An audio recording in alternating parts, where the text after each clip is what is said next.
ಏನು ನಮ್ಮ ಇವತ್ತು 445ನೇ ದಿನಕ್ಕೆ ಇವತ್ತು 60 ದಿನಕ್ಕೆ ಇವತ್ತು ಎಲ್ರಿಗೂ ನಮಸ್ಕಾರ. ಇವತ್ತು ನಮ್ಮ ಬೈರ್ಮಂಗ್ಲ ಕರ್ಂಚಕಾರ್ನಹಳ್ಳಿ ಪಂಚಾಯಿತಿಯ ರೈತರ ಹೋರಾಟದ 560ನೇ ದಿನ ಆಗಿದೆ. 460ನೇ ದಿನ ಆಗಿದೆ.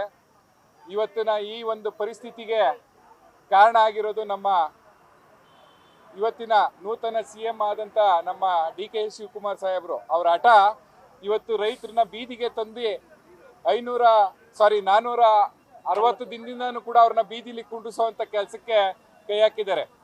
460 ದಿನದಿಂದನೂ ಕೂತಿದ್ರು ಕೂಡ ಅವ್ರಿಗೆ ಯಾವುದೇ ರೀತಿ ಕನಿಕರ ಆಗ್ಬೋದು, ಕರುಣೆ ಆಗ್ಬೋದು ಇವತ್ತು ನಮ್ಮ ನೂತನ ಸಿಎಂ ಅವ್ರಿಗೆ ಇಲ್ಲ. ಯಾಕೆಂದ್ರೆ ಒಬ್ಬ ರಾಜ್ಯದ ರಾಜನಾಗಿ ಪ್ರಜೆಗಳ ಒಂದು ಸುಖವನ್ನ ಬಯಸಬೇಕಾಗಿರೋದು ಒಬ್ಬ ಮುಖ್ಯಮಂತ್ರಿಯ ಆದ್ಯ ಕರ್ತವ್ಯ. ಆದರೆ ಇವರು ಅವರ ಹಠಕ್ಕೆ, ಅವರ ಒಂದು ಹಠ ಏನಿದೆ, ನಾನು ಸಾಧನೆ ಮಾಡಲೇಬೇಕು ಅನ್ನೋ ಒಂದು ಉದ್ದೇಶಕ್ಕೋಸ್ಕರ ಇವತ್ತು DK ಶಿವಕುಮಾರ್ ಸಾಹೇಬರು ಇವತ್ತು ರೈತರನ್ನ ಒಕ್ಲೆಬ್ಬಿರಿಸುವಂತ ಕೆಲಸಕ್ಕೆ ಕೈ ಹಾಕಿದ್ದಾರೆ.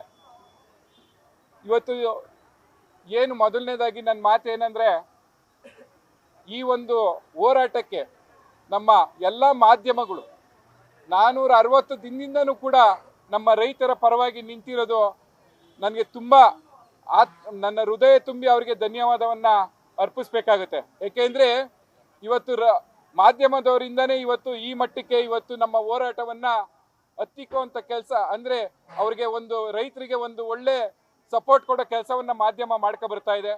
ಅವ್ರಿಗೆ ಧನ್ಯವಾದನ ಹೇಳ್ತಾ, ಮೊದಲನೇದಾಗಿ ನಾವು DK ಶಿವಕುಮಾರ್ ಸಾಹೇಬ್ರಿಗೆ ಕೇಳೋದು ಒಂದೇ, ಸಾಹೇಬ್ರೆ ನಿಮ್ಮ AICT ಮಾಡ್ತೀನಿ ಅಂತ ಹೇಳಿ ತಾವೆಲ್ಲ ಘೋಷಣೆ ಮಾಡಿದ್ರಿ. ಇದೇ ನಮ್ಮ ರಾಜ್ಯಕ್ಕೆ AI ಕಂಪ್ನಿ ಒಂದು ಬಂತು ಒಂದು 6 ತಿಂಗಳು ಮುಂಚೆ. 1,30,000 ಕೋಟಿ ಇನ್ವೆಸ್ಟ್ಮೆಂಟ್ ಮಾಡ್ತೀವಿ ಅಂತ ಬಂದ್ರು. ಅವರು ನೀವು ಒಂದೇ ಒಂದು ಮಾತು ಹೇಳಿದ್ರೆ, ಇದ್ರೆ ಇರ್ರಿ ಹೋದ್ರೆ ಹೋಗ್ರಿ ಅನ್ನೋ ಒಂದೇ ಒಂದು ಮಾತಿಗೆ ಆಂಧ್ರ ಪ್ರದೇಶ ನಮ್ಮ ನಾಯ್ಡು ಅವ್ರ ಮಗ ಹದ್ದಾರಿಸ್ಕೊಂಡಂಗೆ ಆರಿಸ್ಕೊಂಡು ಹೊರಟೋದ್ರು ಆ AI ಕಂಪ್ನಿನ.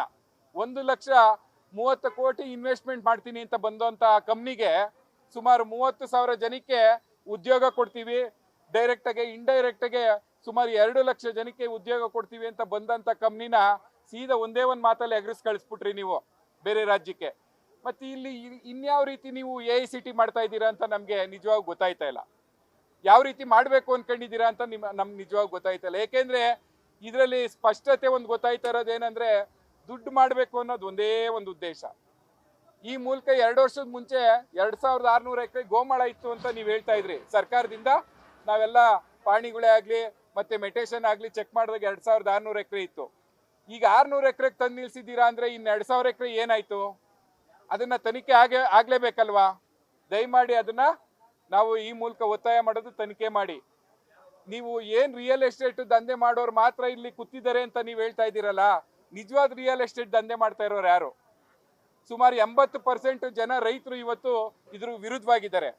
ಆ ವಿರುದ್ಧನ ನೀವು ಇವತ್ತು ಕೂಡ ಇಲ್ಲಪ್ಪ ಅವರೆಲ್ಲನೂ ರೈತರೇ ಅಲ್ಲ, ಇಲ್ಲಿ ವ್ಯವಸಾಯನೇ ಮಾಡ್ತಾ ಇಲ್ಲ ಅಂತ ಹೇಳ್ತಾ ಇದ್ದೀರಲ್ಲ, ಬಂದು ನೀವು ನೋಡ್ಬೋದಲ್ವಾ? ಒಂದು ಸರಿನೂ ನೀವು ಇಲ್ಲಿ ಬರ್ಲಿಲ್ವಲ್ಲ? ನೀವೇನ್ ದೂರದವರಾ? ಕನ್ಪುರದವರೇ ತಾನೆ? ಇವತ್ತು CM ಆಗಿದ್ದೀರಿ. ಜನಗಳು ಅವರ ಒಂದು ನೋವನ್ನ ನೀವು ಅಟ್ಲೀಸ್ಟ್ ಕೇಳೋದಕ್ಕಾದ್ರೂ ಬರ್ಬೋದಾಗಿತ್ತಲ್ವಾ? ಏನ್ ನಡೀತಾ ಐತೆ, ಯಾಕೆ ನಡೀತಾ ಐತೆ ಅಂತ ಹೇಳಿ ದಯಮಾಡಿ ಹೇಳ್ತೀನಿ. ಇಂಥ ಒಂದು ಕಾರ್ಯಕ್ಕೆ ನೀವು ನೂತನ CM ಆಗಿದ್ದೀರಿ. ಇಲ್ಲಿವರೆಗೂ ನೀವು ನಿಮ್ಮ ಏನು ಡೆಸ್ಟಿನೇಷನ್ ಇತ್ತು ಅದನ್ನ ರೀಚ್ ಆಗಿದ್ದೀರಿ ಇವತ್ತು CM ಆಗಿ. ಈಗಲಾದ್ರೂ ದಯಮಾಡಿ ಬಡವರ ಪರವಾಗಿ, ರೈತರ ಪರವಾಗಿ, ತಾಯಂದ್ರ ಪರವಾಗಿ ನಿಲ್ಲಿ. ಇಲ್ಲಾಂದ್ರೆ ಭಗವಂತ ನಿಜವಾಗೂ ಕೂಡ ನಿಮ್ಗೆ ಒಳ್ಳೇದ್ ಮಾಡುವಂತ ಕೆಲಸವನ್ನ ನಿಮ್ಗೆ ಮಾಡಲ್ಲ. CM ಸಾಹೇಬ್ರೆ, ನಿಮ್ಗೆ ಇನ್ನೂ ಒಂದು ನಾವು ಕ್ವಶನ್ ಕೇಳೋದೇನು ಅಂದ್ರೆ, ಇದೇ ಬಿಡದಿ ಹೋಬ್ಳಿ ಬೈರ್ಮಂಗ್ಲ, ಗಾಂಡ್ಕಲ್ಲು ಮತ್ತೆ ಕುರುಬರು, ಕರೇನಹಳ್ಳಿ ಈ ಭಾಗ ಎಲ್ಲ 510 ಎಕರೆ ನೀವು KDB ಇಂದ ಅಕ್ವೈರ್ ಮಾಡಿ ಲೇಔಟ್ ಮಾಡಿದಿರಿ. ಇದುವರೆಗೂ ಹೇಳ್ಕೊಳ್ಳೋದಕ್ಕೆ ಒಂದೇ ಒಂದು ಮನೆನೂ ಕಟ್ಕೊಂಡಿಲ್ಲ. ಅವ್ರ ಹತ್ರ ನೀವು ಟ್ಯಾಕ್ಸ್ ತಗೋತಾ ಇದ್ದೀರಾ. ಎಲ್ಲಾ ತರದಲ್ಲೂ ಕೂಡ ಗೌರ್ಮೆಂಟ್ಗೆ ಏನೇನ್ ಬೇಕು ಆ ಒಂದು ಸೈಟ್ ತಗೊಂಡವರಿಂದ ಎಲ್ಲಾ ತರ ನೀವು ಟ್ಯಾಕ್ಸ್ಗಳು ಕಲೆಕ್ಟ್ ಮಾಡಿದ್ರು ಕೂಡ ಅವ್ರಿಗೆ ಒಂದೇ ಒಂದು ಫೆಸಿಲಿಟಿ ಕೊಟ್ಟಿಲ್ಲ, ಒಂದು ಮನೆ ಕೊಟ್ಟಿಲ್ಲ. ಇವತ್ತು ಇಲ್ಲಿ 9,600 ಎಕರೆಯಲ್ಲಿ ಏನ್ ಮಾಡ್ತೀರಾ? ಈಗಾಗಲೇ ಇರುವಂತ ಖಾಲಿ ಸೈಟ್ಗಳಿಗೆ ಜನಗಳು ಮನೆ ಕಟ್ಕೊಳ್ಳಕ್ಕೆ ಆಯ್ತಾ ಇಲ್ಲ. ಅಂಥದ್ರಲ್ಲಿ ಇಲ್ಲಿ ಕರ್ಕೊಬಂದು ನೀವು ಈ ರೀತಿ ಮಾಡಿದ್ರೆ ಏನ್ ಪ್ರಯೋಜನ ಹೇಳಿ? ಈಗಾಗಲೇ ನಾವು ಕೂಡ BJP ಇಂದ ನಮ್ಮ ರಾಮನಗರಕ್ಕೆ ಅಶೋಕಣ್ಣವರು ಬಂದಿದ್ರು, ಇದೇ ಜಾಗದಲ್ಲಿ ನಮ್ಮ ಅಶೋಕಣ್ಣವ್ರು ಆಗ್ಬೋದು, ಅಶ್ವಥ್ ನಾರಾಯಣ ಆಗ್ಬೋದು, ನಮ್ಮ MP ಸಾಹೇಬ್ರಾದಂಥ ಮಂಜುನಾಥ ಸಾಹೇಬ್ರಾಗ್ಬೋದು, ಎಲ್ಲರೂ ಕೂಡ BJPಯಿಂದ ನಾವು ರೈತರಿಗೆ ಅವತ್ತಿಂದನೂ ಸಪೋರ್ಟ್ ಕೊಟ್ಕೊಂಡು ಬರ್ತಾನೆ ಇದ್ದೀವಿ. ಇವತ್ತು ಕೂಡ ಕೊಡ್ತಾ ಇದ್ದೀವಿ, ಮುಂದೇನೂ ಕೂಡ ಕೊಡೋದಕ್ಕೆ ನಾವು ಯಾವಾಗೂ ಕೂಡ ಒಗ್ಗಟ್ಟಾಗಿ ನಿಲ್ತಿರ್ತೀವಿ. ನಾವು ಹೇಳೋದು ಇವಾಗ ರೈತರ ಪರವಾಗಿ ನೀವು ಇದ್ದೀರಿ, ರೈತರ ಪರವಾಗಿ ಇದ್ದೀವಿ ಅಂತ ನೀವೆಲ್ಲ ಹೇಳ್ತಾ ಇದ್ದೀರಾ. ಭ್ರಷ್ಟಾಚಾರ ಮುಕ್ತ ರಾಜ್ಯವನ್ನ ಮಾಡಬೇಕು ಅಂತಾನು ಹೇಳ್ತಾ ಇದ್ದೀರಾ. ನೀವು ನೆನ್ನೆ ಯಾರಾದರೂ ಭ್ರಷ್ಟಾಚಾರ ಮಾಡಿದ್ರೆ ನನಗೆ ನಂಬರ್ಗೆ ಫೋನ್ ಮಾಡಿ ಅಂತ ನಂಬರು ಕೊಟ್ಟಿದ್ದೀರಾ. ಈಗ ಇಲ್ಲಿ ಸುಮಾರು ಸಾವಿರಾರು ಕೋಟಿ ಭ್ರಷ್ಟಾಚಾರ ಮಾಡಕ್ ಹೊರಟಿದ್ದೀರಲ್ಲ, ನಾವು ಯಾರಿಗೆ ಫೋನ್ ಮಾಡೋದು? ಇಲ್ಲಿ CM ಅವ್ರಿಗೆ ಮಾಡೋದಾ? ಯಾಕೆಂದ್ರೆ ಈ ಭ್ರಷ್ಟಾಚಾರ ಮಾಡ್ತಾ ಇರೋದೇ CM ಸಾಹೇಬ್ರು. ಈ ಭ್ರಷ್ಟಾಚಾರ ಇವತ್ತೇನ ನಡೀತಾ ಐತೆ ಅಂದ್ರೆ, ಇವತ್ತು 9600 ಎಕರೆಲಿ ಇವತ್ತು 2000 ಎಕರೆ ಗೋಮಾಳನ ಗುಳುಂ ಸ್ವಾಹ ಮಾಡಿ ಭ್ರಷ್ಟಾಚಾರ ಮಾಡ್ತಾ ಇರೋದು ಯಾರು ಅಂದ್ರೆ CM ಸಾಹೇಬ್ರು ಮತ್ತೆ ಅವ್ರ ಸಂಗಡಿಗರು.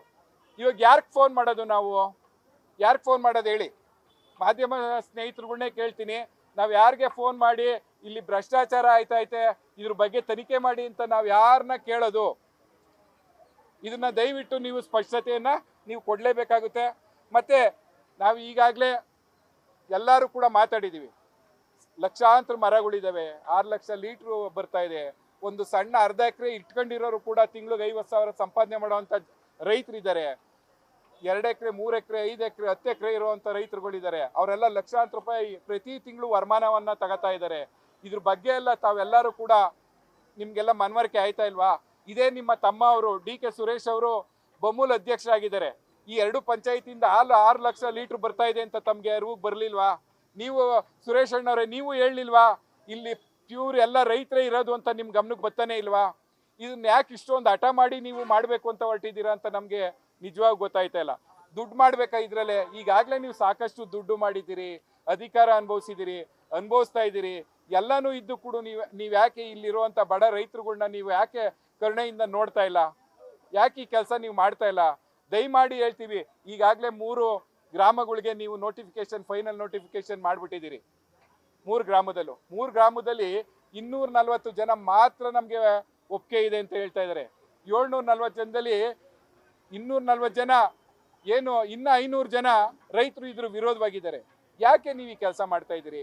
ಮತ್ತೆ ನೀವು ಹೇಳ್ತೀರಿ ನಿಮ್ಮ ಎಲ್ಲಾರನ್ನೂ ರೈತರನ್ನ ಕರ್ರಿ ಒಂದ್ಸರಿ. ಮೊನ್ನೆ ಲಾಸ್ಟ್ ವೀಕಲ್ಲಿ ಒಂದು 20 ಜನ ಮಾತ್ರ ಏನು ನಮ್ಮ ಹೋರಾಟಗಾರರನ್ನ ಕರೆದ್ರಿ ರೈತರುಗಳನ್ನ. ಆದ್ರೆ ವಿರೋಧ ಇರೋರ್ನ 20 ಜನನ ಕರಿತೀರಿ, ಪರ ಇರೋರ್ನ 16 ಬಸ್ಸು ಮಾಡಿ ಇಲ್ಲಿಂದ ಕರ್ಕೊಂಡೋಗಿ ಇಷ್ಟು ಜನ ಒಪ್ಕೊಬಿಟ್ಟವ್ರೆ ಅಂತ ಹೇಳಿ ನೀವು ಮಾಹಿತಿ ಕೊಡ್ತೀರಿ. ಇದೆಲ್ಲ ಸುಳ್ಳಲ್ವಾ? ಇದೆಲ್ಲ ಮೋಸ ಅಲ್ವಾ? ನೀವು ಪ್ರಜಾಪ್ರಭುತ್ವಕ್ಕೆ ಮತ್ತೆ ಜನಗಳಿಗೆ ಮಾಡ್ತಾ ಇರೋಂಥ ಮೋಸ ಅಲ್ವಾ? ನಿಮ್ಮ ಕೆಟ್ಟ ಒಂದು ರಾಜಕಾರಣಕ್ಕೆ, ನಿಮ್ಮ ಕೆಟ್ಟ ಒಂದು ಏನ್ ರಿಯಲ್ ಎಸ್ಟೇಟ್ ನಿಜವಾಗೂ ಯಾರು ಮಾಡ್ತಾ ಇಲ್ಲ. ಇಲ್ಲಿ ನಿಜವಾದ ರಿಯಲ್ ಎಸ್ಟೇಟ್ ಮಾಡ್ತಾ ಇರೋರು ನೀವು. ನಿಮ್ಮ ಏನ್ ಸಂಗಡಿಗರಾಗ್ಬೋದು, ಯಾರೇ ಆಗ್ಬೋದು, ಇವತ್ತು ಎಷ್ಟೆಷ್ಟು ಜಮೀನು ತಗೊಂಡಿದ್ದಾರೆ ಅಂತ ಮಾಹಿತಿಗಳು ನಮ್ಮ ಹತ್ರ ಇದೆ.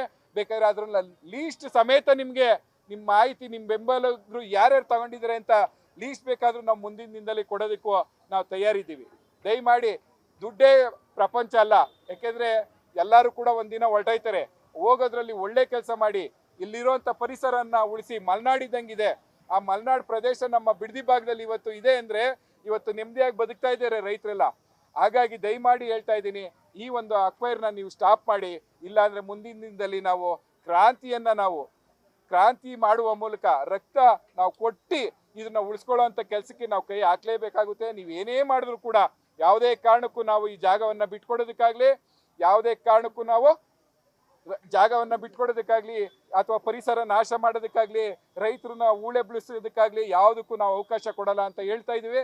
ಅದ್ರ ಜೊತೆಗೆ ನಾವು ಈ ತಿಂಗಳು ಎಂಡ್ ಒಳಗಡೆ ಮೋದಿ ಸಾಹೇಬ್ರದ್ದು ಕೂಡ ಟೈಮ್ ಕೇಳ್ತಾ ಇದೀವಿ. ದೆಹಲಿ ಚಲೋ ಅಂತ ಹೇಳಿ 30 ಜನ ಒಂದು ರೈತರು ನಿಯೋಗವನ್ನ ನಮ್ಮ BJP ವತಿಯಿಂದ ನಾವು ಕರ್ಕೊಂಡು ಹೋಗ್ಬೇಕು ಅಂತ ಹೇಳಿ ತೀರ್ಮಾನ ಮಾಡಿದೀವಿ. ಈಗ ತಾನೇ ನಾವು ನಮ್ಮ MP ಸಾಹೇಬ್ರಾದಂಥ ಮಂಜುನಾಥ್ ಸಾಹೇಬ್ರನ್ನು ಭೇಟಿ ಮಾಡ್ಕೊಂಡು ಅವ್ರನ್ನ ಟೈಮ್ ತಗೊಳ್ಳಿ ಅಂತ ನಾವು ಕೇಳ್ಕೊಂಡಿದೀವಿ. ಆಯ್ತು ಅಂತ ಹೇಳಿದ್ದಾರೆ. ಅದ್ರ ಜೊತೆಗೆ ಜಂತರ್ ಮಂತರಲ್ಲೂ ಕೂಡ ನಮ್ಮ ಕರ್ನಾಟಕ ಸರ್ಕಾರ ಏನು ರೈತರಿಗೆ ಅನ್ಯಾಯ ಮಾಡ್ತಾ ಇದೆ, ಇದ್ರ ರಿಪೋರ್ಟ್ ಕಾರ್ಡ್ನ ನಾವು ಅಲ್ಲಿ ಜಂತರ್ ಮಂತರಲ್ಲೂ ಕೂಡ ಪ್ರೊಟೆಸ್ಟ್ ಮಾಡುವ ಮೂಲಕ ಅಲ್ಲೂ ಕೂಡ ಇಡೀ ದೇಶಕ್ಕೆ ಇವ್ರ ಅನ್ಯಾಯವನ್ನ, ಏನು ರೈತರಿಗೆ ಅನ್ಯಾಯ ಮಾಡ್ತಾ ಇದ್ರೆ ಅದ್ರ ಬಗ್ಗೆ ಇಡೀ ದೇಶಕ್ಕೆ ತಿಳಿಸುವಂತ ಕೆಲಸವನ್ನ ನಾವು ಮುಂದೆ ಈ ಒಂದು ತಿಂಗಳು ಒಳಗಡೆ, ಈ ತಿಂಗಳು ಎಂಡ್ ಒಳಗಡೆ ನಾವು ಮಾಡಬೇಕು ಅಂತ ಹೇಳಿ ತೀರ್ಮಾನನೂ ಕೂಡ ನಾವು ಮಾಡಿದ್ದೀವಿ. ಹಾಗೇನೆ ಈ ಒಂದು ನಮ್ಮ ಅಶೋಕ್ ಸಾಹೇಬರು ಕೂಡ ಏನು ಈ ವಾರದಲ್ಲಿ ಅಥವಾ ಮುಂದಿನ ವಾರದೊಳಗಡೆ ಏನು ನಮ್ಮ ಬೈರ್ಮಂಗ್ಲ ಸರ್ಕಲ್ ಇಂದ ವಿಧಾನಸೌಧ ಚಲೋ ಕಾಲ್ನಡಿಗೆ ಮೂಲಕ ವಿಧಾನಸೌಧ ಚಲೋ ಕೂಡ ನಾವು ಹಮ್ಮಿಕೊಂಡಿದ್ದೀವಿ. ಅವತ್ತು ಕೂಡ ಸಾವಿರಾರು ಜನ ರೈತರ ಸಮ್ಮುಖದಲ್ಲಿ, ಅಶೋಕಣ್ಣ ಅವರ ಸಮ್ಮುಖದಲ್ಲಿ, ಅವರ ಅಧ್ಯಕ್ಷತೆಯಲ್ಲಿ ರೈತರು ಕೂಡ ಪಾದ ನಡಿಗೆ ಮಾಡುವ ಮೂಲಕ ಸುಮಾರು 33-34 ಕಿಲೋಮೀಟರ್ ವಿಧಾನಸೌಧ ಚಲವನ್ನು ಮಾಡುವ ಮೂಲಕ ಅದು ಕೂಡ ಟೈಮ್ ಫಿಕ್ಸ್ ಮಾಡಿ ಅದನ್ನು ಕೂಡ ನಾವು ಈಗ ಕೈಗೊಳ್ತಾ ಇದ್ದೀವಿ.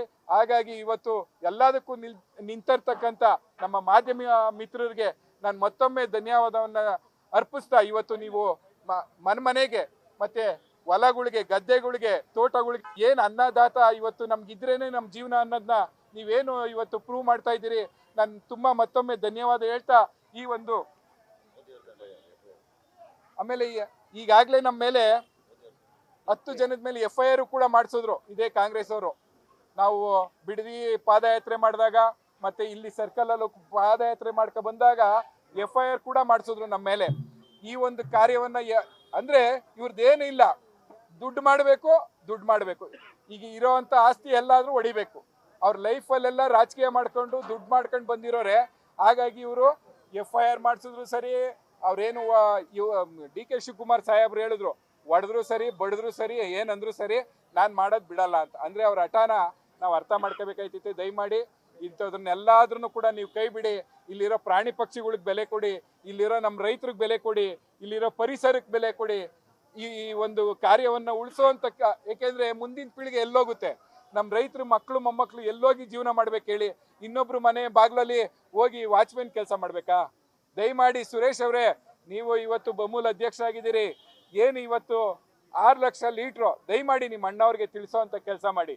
ಇಲ್ಲಿ ಅಷ್ಟು ಲೀಟ್ರು ಬರ್ತಾ ಇದೆ ಅಂದ್ರೆ ಲೆಕ್ಕಾಚಾರ ಹಾಕಿ. ದಯಮಾಡಿ 70 ಲಕ್ಷ ಲೀಟ್ರು ಇವತ್ತು ಈ ಭಾಗದಲ್ಲಿ, ಅಂದ್ರೆ ನಮ್ಮ ಬಮೂಲಲ್ಲಿ ಪ್ರತಿದಿನ ಹಾಲು ಬಂದ್ರೆ ಇಲ್ಲೇ 6 ಲಕ್ಷ ಲೀಟ್ರ್ ಬರ್ತಾ ಇದೆ. ಅಷ್ಟು ದೊಡ್ಡ ಮಟ್ಟದಲ್ಲಿ ಹಾಲು ಉತ್ಪಾದನೆ ಆಗ್ತಾ ಇರುವಂತ ಜಾಗವನ್ನ ಇವತ್ತು ನೀವು ಈ ರೀತಿ ಎಲ್ಲ ಕಬಳಿಸಕ್ ಹೋಯ್ತಾ ಇದ್ದೀರಾ ಅಂದ್ರೆ ದಯವಿಟ್ಟು ದೇವರು ಕ್ಷಮಿಸಲ್ಲ, ಮುಂದಿನ ದಿನದಲ್ಲಿ ಜನನೂ ಕ್ಷಮಿಸಲ್ಲ. ದಯಮಾಡಿ ಇದನ್ನ ಕೈ ಬಿಡಿ ಅಂತ ಕೇಳ್ಕೊಳ್ತಾ ನನ್ನ ಮಾತು ಮುಗಿಸ್ತಾ ಇದ್ದೀನಿ. ಅದು ಅವ್ರಿಗೆ ಹುಷಾರಿಲ್ಲ, ನೆನ್ನೆ ಫೋನ್ ಮಾಡಿದ್ರು, ಹುಷಾರಿಲ್ಲ, ಇನ್ನ 2 ದಿನದಲ್ಲಿ ಡೇಟ್ ಕೊಡ್ತೀನಿ ಅಂತ ಹೇಳಿದ್ದಾರೆ. ಆ ಡೇಟ್ ಆದಷ್ಟು ಬೇಗನೆ ನಾವು ಕಾಲ್ನಡಿಗೆ ಜಾಥಾ ಮಾಡಕ್ ಹೊರಟಿದೀವಿ ಸರ್.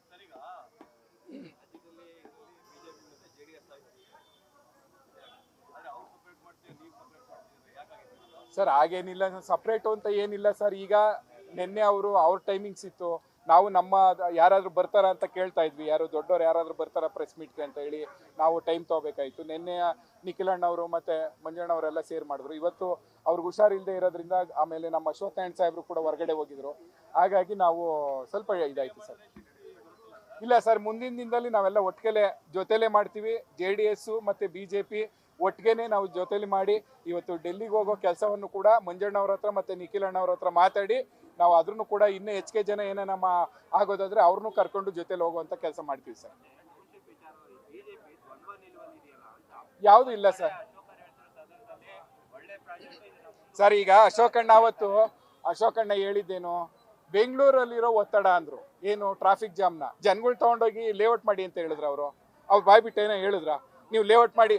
ಇಲ್ಲ ಟೌನ್ಶಿಪ್ ವಿಚಾರವಾಗಿ ನಾವು ಮೀಡಿಯಾ ನೋಡೋದಲ್ವಾ ಸರ್. ಟೌನ್ಶಿಪ್ ವಿಚಾರವಾಗಿ ಅಲ್ಲಿ ಬರಲೇ ಇಲ್ಲ ಇವ್ರು. ಅದನ್ನ ಹೇಳಿದ್ರು ಯಾರು, DK ಶಿವಕುಮಾರ್ ಅವರು. ನೋಡಿ ಎಲ್ಲಾರನು ನಾವು ಒಟ್ಟುಗೂಡಿಸ್ಕೊಂಡು ಕೆಲಸ ಮಾಡ್ತಾ ಇದೀವಿ ಅಂತ ಹೇಳಿದ್ರು.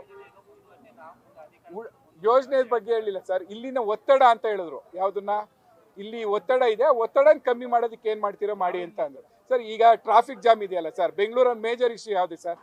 ಟ್ರಾಫಿಕ್ ಜಾಮು ಅಲ್ವಾ ಸರ್? ಅದೊಂದು ಕಮ್ಮಿ ಆಯ್ತು ಅಂದ್ರೆ ಕಾಮನ್ ಆಗಿ ಇವತ್ತು ಬೆಂಗಳೂರು ಒತ್ತಡ ಕಮ್ಮಿ ಆಗೇ ಆಗುತ್ತೆ. ಇವತ್ತು ಅದನ್ನ ಮಾಡೋದು ಬಿಟ್ಬಿಟ್ಟು ಇಲ್ಲಿ ಬಂದು ಸಾಲ ತಗೊಂಡು ಇಲ್ಲಿ ಲೇಔಟ್ ಮಾಡಬೇಕು ಅನ್ನೋದು ಯಾವುದು ಇದು ಸರ್? ಇವತ್ತು ಸಾಲ ತಗೊಂಡು ಲೇಔಟ್ ಮಾಡ್ಬೇಕಾ ಸರ್? ಅದೇನೋ ಹೇಳ್ತಾರಲ್ಲ, ಸಾಲ ಮಾಡಿ ತುಪ್ಪ ತಿನ್ನುವಂದಂಗೆ ಲಕ್ಷಾಂತರ ರೂಪಾಯಿ ಇದಕ್ಕೆ ಬಡ್ಡಿನೇ ಹೋಗುತ್ತಲ್ಲ ಸರ್. ಸರ್ ಮೋದಿ ಸಾಹೇಬ್ರ ಬಗ್ಗೆ ಸರ್ ನಿನ್ನೆ ಸ್ಪಷ್ಟತೆನೂ ಕೊಟ್ಬಿಡ್ತೀವಿ.